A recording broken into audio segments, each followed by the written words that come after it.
What is happening to me is not something unique happening to me alone. It's a broader process that is taking place all over the country. Prominent intellectuals, lawyers, writers, poets, activists, student leaders, they are all put into jail just because they have expressed their dissent or raised questions about the ruling powers of the India. I am happy to be part of this process because I'm not a silent spectator.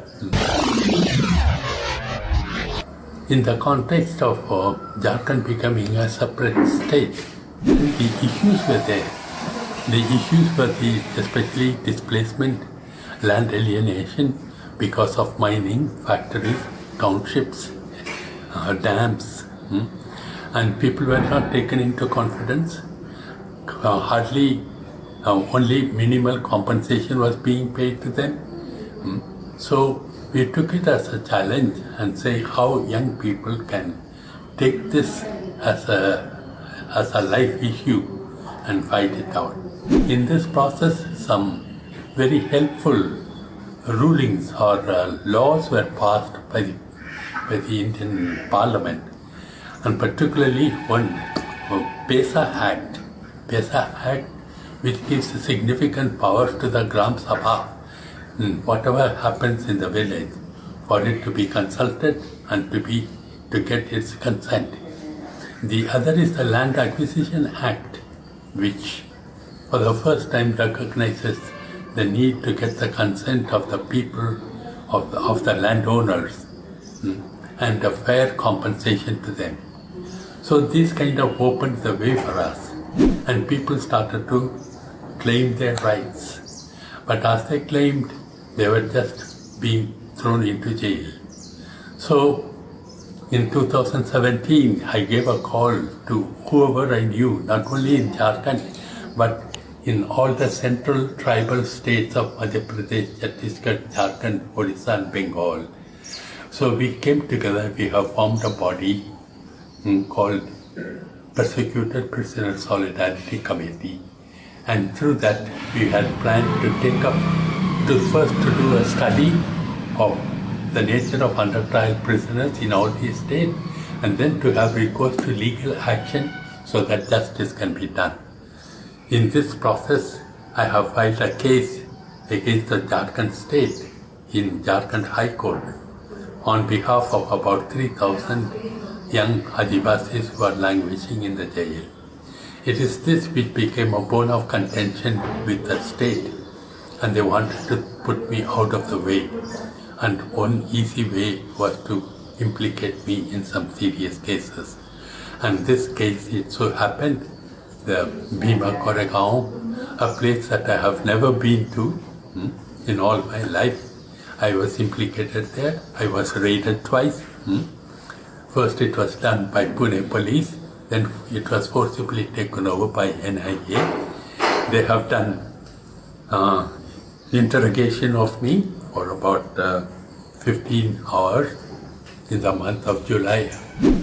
They started to put before me certain extracts supposedly taken from my computer. Extracts which were, Maoists were communicating with each other. And in some extracts even my name was mentioned. So they said, where did he meet? My first question was, who is the person writing? To whom was it written? On which date it is written? Is there a signature to what is written?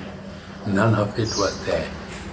So I just denied and disowned every single extract that was put before me, except one, where Sudha Bharadwaj and myself, we were the co-conveners of this PPSC. We had issued a call to all human rights organizations all over the country, explaining what PPSC is about and requesting them, pleading them to come join hands so that it's a common effort. Finally, now they are even asking me to go to Bombay for further interrogation, which I am refusing to go because my age I have certain ailments. There is the epidemic which is ravaging the country.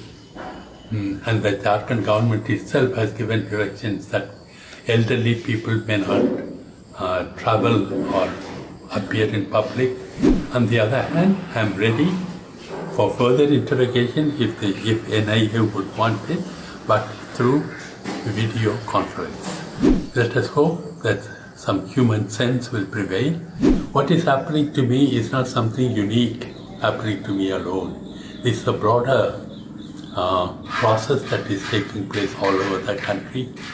We are all aware how prominent intellectuals, lawyers, writers, poets, activists, student leaders, they are all put into jail just because they have expressed their dissent or raised questions about the ruling powers of the India.